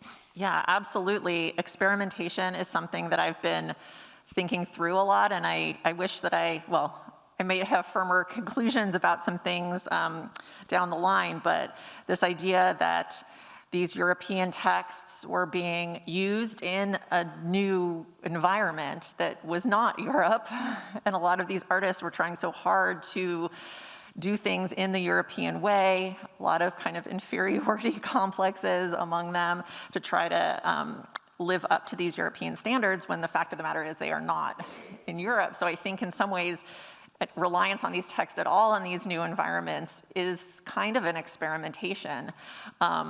But certainly there are artists who are really pushing the boundaries of experimentation and trying to figure out, European secrets and things like that by experimenting. And I don't know that I certainly don't think all artists had that kind of experimental spirit, but I think on some level, even trying to accomplish these kinds of European techniques in this colonial context was experimental. But I think they also probably had other reasons for doing it, convenience, and sometimes I've been looking at the idea of scarcity and when it's out of necessity, which is a lot harder to find in records and documentation. People don't often say that so explicitly, although sometimes there are some instances where they do.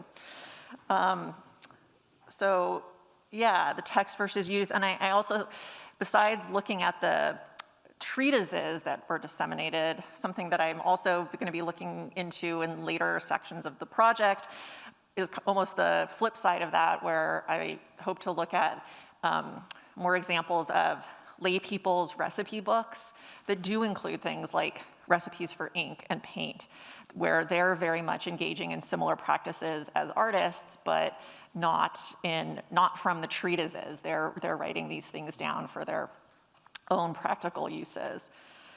And then self-reflexiveness. I mean, that bacon fat painting certainly is one of a kind, and I wish there was more self-reflexivity about materials in many of these instances. But yeah, Sully definitely was someone who was trying things out all the time and, you know, making notes for himself about it. And I love that sort of reference to nourishing their artworks with food. That was... Yeah, it's interesting. I have some more work to do in this area, but this idea of the tension between scarcity and using food in these ways, particularly Sully, that painting is from like the Civil War, which is slightly beyond the time period that I hope to cover in my project, but food supplies were different during those years. So that's one thing I hope to think about with that painting. Yeah, I just want to add one more thing. That kind of from your observations that I saw across all three of our papers. And I've been seeing increasingly from people who are taking in considerations of art's relationship to the environment.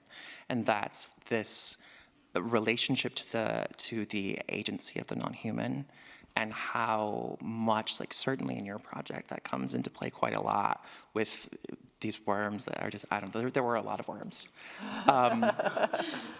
But just like to the varying degrees that agency gets recognized, I find very interesting. 'Cause within my project, at least with a potter like Glenn Lukens, he almost, I hesitate to take as far as like it being religion, but he certainly views this relationship to like minerals and the earth, like clay, the earth, as like deeply, deeply spiritual. That it's alive. And I don't know, I was curious about that, like in both of your projects, of how much are these artists or craftspeople that you're engaging with kind of aware of the agency of the non-human, or is it more just kind of circumstantial, I don't know. Well, it causes me to think immediately of, I mean, certainly there was, I think, an appreciation, and you see this emerge in many different ways, of sort of wood as something that's both living and dead, and very sort of in a colloquial way. And it causes me to think about, you know, for example, the Man of Sorrows. It was one of the paintings I showed, but that's an iconography where, you know, Christ is suspended between life and death, you know, in that moment. You know, there are lots of examples which I explore in other aspects of the project about the way in which there seems to be this sort of thinking about the relationship between wood and the human body, and, you know, the wood, the flesh of trees and the flesh of, you know, human flesh. And so, so I think there's this appreciation, even though the sort of, you know, vocabulary is much different, and the ways of thinking have changed, and of course significant, important ways, and appreciation for what we would call today the organicity of wood, and awareness of its relationship to spiritual discourses. Yeah, if I could, sorry, just to respond. Your question was so great, because that's why I love that cow street cry book. And the section that I didn't read was about how the cow also is responsible for giving the matter for vaccines. And I think that shows that there really was this common awareness of the way that materials were contributing to material existence, whether as food or other, you know, knives or boneware, that kind of thing. Such a generative discussion, and I'm really grateful for your willingness to see your own work through your colleagues' work and see your colleagues' work through your own work. That's really, really impressive. But I have a feeling that people who are on that side of the room are going to start getting antsy, because I'm sure that they have questions for you three as well. So I'm going to turn it now over to the audience. And so please raise your hand if you have a question. I see one up all the way at the top. And I'm going to ask you, before you ask your question, could you please introduce yourself, state your name. If you would like to add an institutional affiliation, that would be helpful, but it's very useful, I think, for everyone here to know who is directing the question toward the panel. Thank you. Good afternoon, everyone. Thank you to the speakers. Lovely presentations. My name is Chloe Catro. I'm a second-year art history curatorial studies student at Spelman College. I'm with the AUC Art Collectives. This question specifically is for Cambra.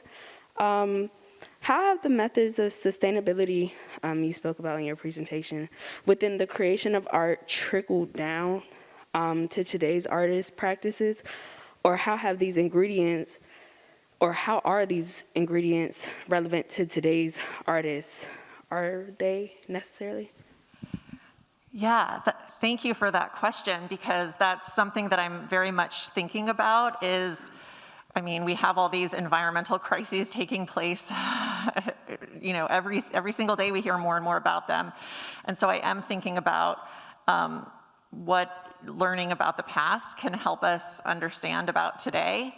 I don't know that I have a firm answer for that question quite yet. Artists certainly are engaged in a whole variety of practices, and some artists have been using, you know, are using food and that kind of thing in terms of this one section of my project. But definitely, since working on this, I've certainly become far more aware of artists who are using recycled materials in their works, either as a statement in and of itself or you know, disguised in some way, but certainly I'm thinking about how seeing these practices happening today is in some ways you know, part of a continuity from even earlier periods, even if the intention maybe was different at the time, you know, not to save the planet, but to make the art with what you could make it with. So yeah, it's definitely something I'm thinking about a lot, and I wish I had, you know, a firm answer to give you, but it's a very complicated and interesting question. Thank you. I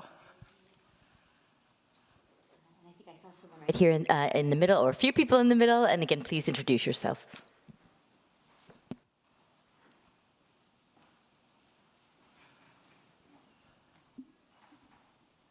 Thank you so much for this really rich panel. I'm Susanna Berger. I teach art history and philosophy at USC. My question is for David. I absolutely love your project, and your talk was so rich. And I loved how you showed how wood shapes the potential and limits of pictures. I was particularly drawn to your images of wood showing wood itself, and sort of building on something you touched on in the panel. I'm wondering if you could speak to the larger stakes of your project for works in other media, for instance, porcelain, glass, marble, that also shows that media itself, and how you're thinking of that in terms of your drawing out the project. But thank you so much. It was wonderful. Oh, thank you very much for the kind words. And yeah, no, I have been thinking about how this plays out in other materials, art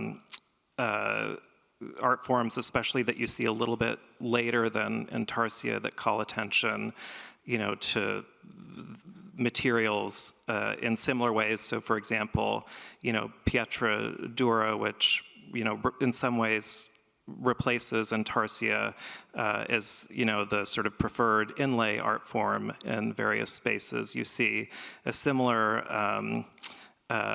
sort of play, sort of the figuration of marble and stone playing into image making in similar ways, and also intersecting with sort of you know, beliefs and agencies of materials in interesting ways. So exploring those connections is, you know, I think an important part of where this project ultimately evolves. You know, one thing that's so interesting about wood is because of just how entrenched wood and trees are in, you know, Christian spirituality at the time these works of art were being produced, which is sort of the current focus of the project. And it'll be interesting to sort of think through how that translates into how other materials like marble are used. And I'll have to think about porcelain and get back to you, but thank you for the question.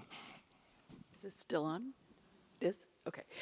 Amy Ogata, USC also. And I was really, thank you so much. These are great papers. And I was really interested in these potentially unstable materials in each of your presentations. And, but I'm really fascinated with this idea of a kind of perfection, a kind of, these are potentially really tricky materials to work with.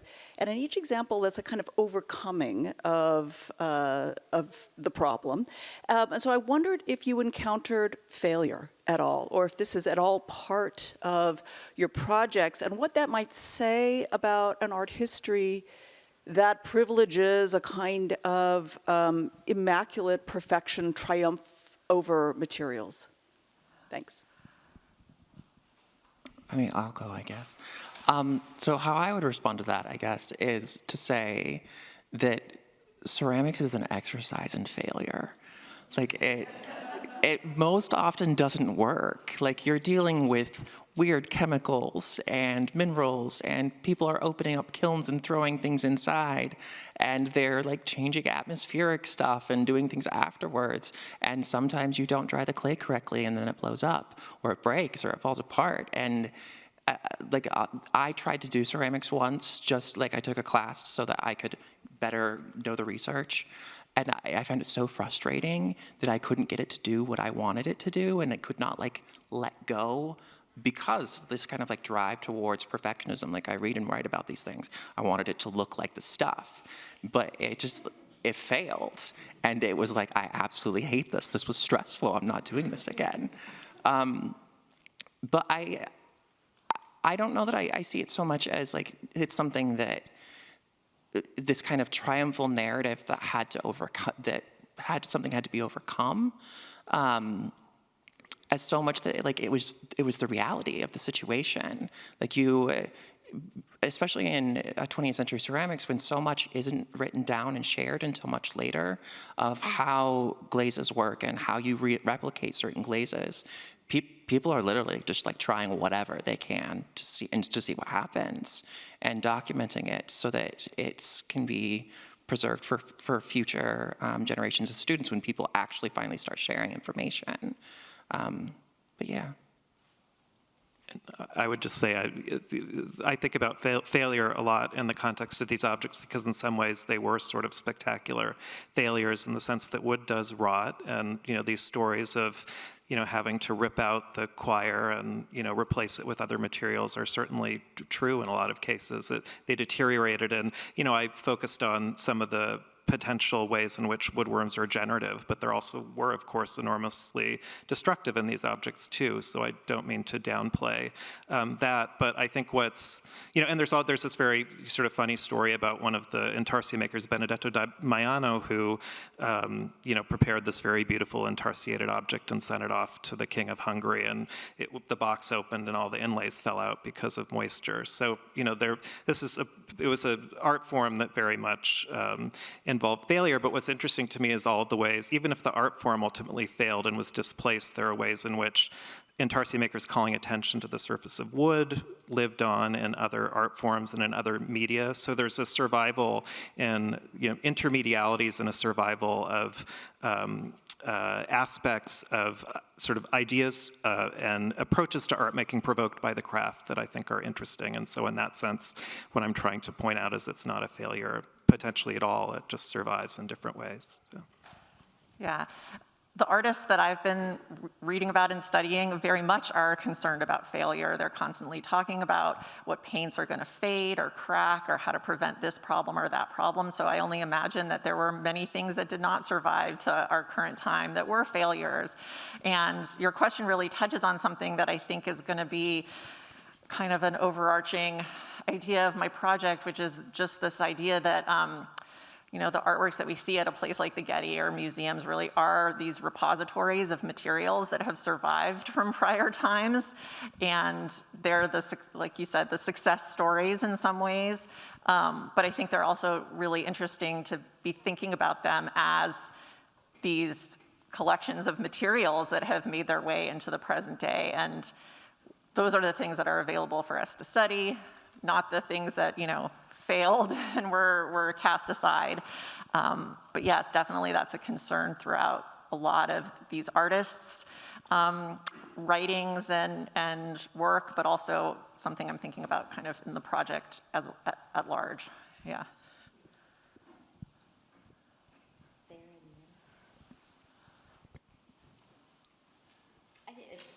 I saw this hand. Right in the middle, yeah. It's on, yeah. So I'm Bronwen Wilson, UCLA, and it was wonderful to hear you all together, and Amy just asked one of my questions. So I have a specific question for you, Cambra, which is that I was thinking a lot about the relationship between kind of recipe books and also kind of interest in things like for cosmetics and so on, and there's such a long-standing history of thinking about the relation between cosmetics and painting. And it made me also think about Margaret Cavendish in the 17th century and how she was kind of using her kitchen as a laboratory for philosophical thinking. And so I'm just wondering if you've had any kind of, if there's any way that gender actually plays into the way that this, like the kind of evidence that you're finding, if you could speak about that. Yeah, absolutely. So it's funny you mentioned that, because one of the recipes that I did not include in the presentation was because I kept going back and forth, is this a recipe for makeup or is this a recipe for paint? Because it's called a recipe for paint, but to me it looks very much like a lotion of some sort, and I suspect it might be for a face paint. I did not include it in here because I'm still working through that question, but definitely gender is something I'm thinking about, especially as I consider the ways that perhaps some of these practices that the artists were engaged in, the mixing and the recipes and things, are quite similar to things that women were doing in the kitchen, which I think is your point. Women and not just women, but other servants and perhaps, you know, enslaved servants at the time doing these things in other contexts. And again, one of the reasons why I am interested in these lay people recipe books, which is part of my research plan and I hope to spend more time with, is because I do think there's this overlap between what these artists were doing and the unrecognized labor of women and other people in other parts of their community doing similar things. You know, a meal is not hanging on the wall of the Getty today, so this idea of permanence or success and longevity, getting the accolades, whereas the kitchen kind of aspect of it, maybe not. So yes, definitely this is something I'm thinking of, and I think that might be kind of a chapter 3 topic, but yes, it's definitely coming into my work.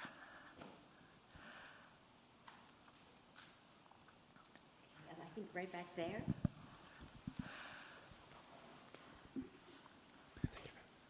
Hi, my name is Derek Zhang, a lecturer at Mission College. My first question is for David. Well, thank you very much for introducing the spiritual dimension of this Intassia panel. My question is related to the context of this consumption reception audience. Is one kind of wood value more than the others? Yeah, what's the context of the market, of the fashion? If the warm pattern is sought after at the time, could this craft workshops open nursery to even grow these worms to mass produce this kind of pattern? And would this be affected, this production of this Intassia panel be affected by the ecosystem or vary from place to place because of the resource? Some wood might not be available at other places, and the weather might play a part in that production. Is there, and back to my first question, is there a hierarchy in this woods? Use of woods, just like the ultramarine, you know, being the top pigment at the time. My second question is for Cambra. It has to do with the significance of these food experiments. Is there a practical need behind all these experiments using food products to experiment on art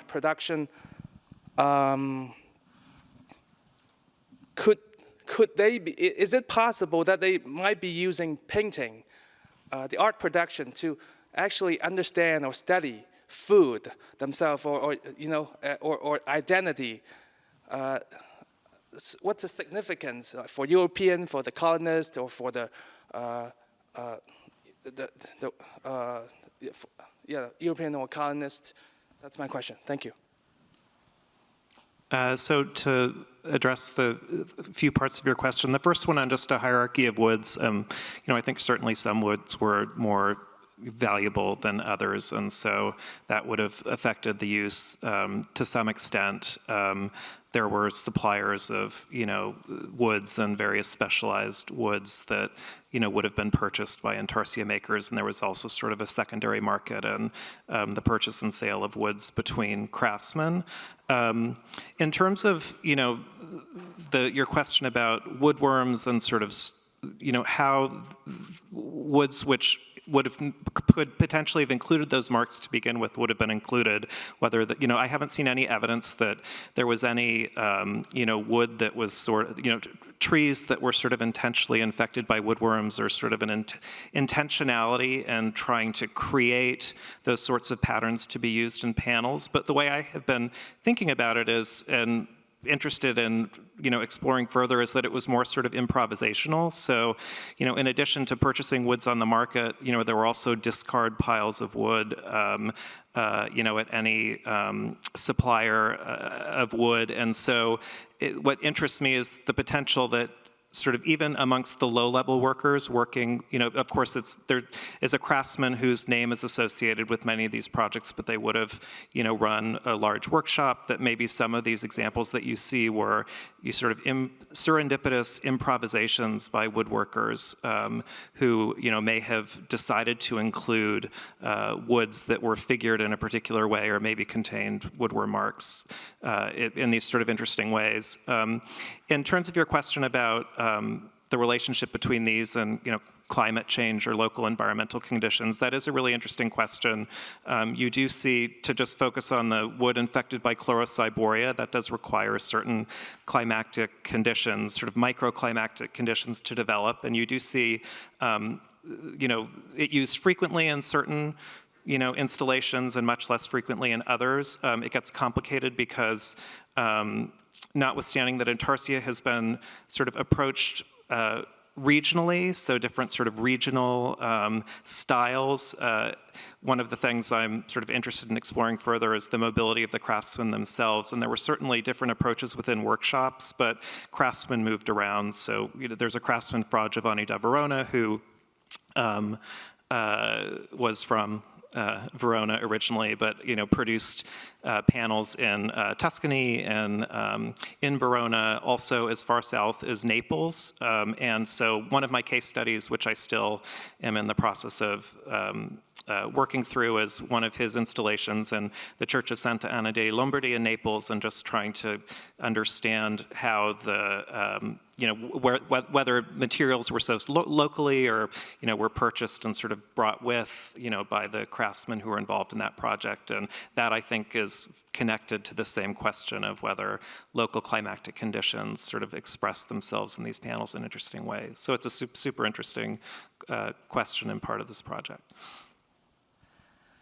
To get to your question, I think the first part you asked about the practical reason for some of these things, and I do think some of it was experimentation, but there are instances like using some sort of egg-based glaze or varnish for a painting to protect it from sticking when you roll it up, because that's how they were transporting paintings at the time. They weren't calling professional crating companies to come pack them up. So yes, there definitely are practical reasons for turning to these things that are at hand, and also solving some of the problems that these artists are encountering just in doing their business.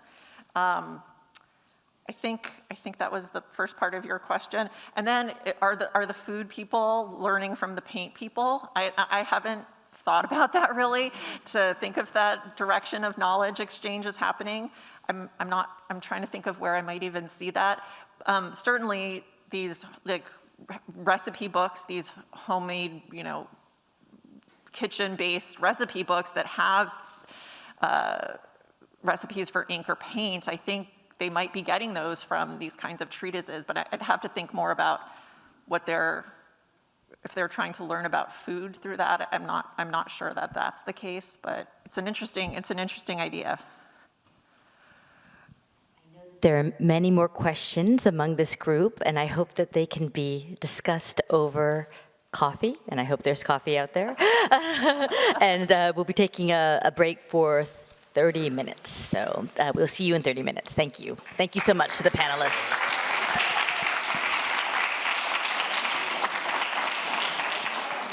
Yes, thank you, everyone. We'll be back here at 4 o'clock for the third session.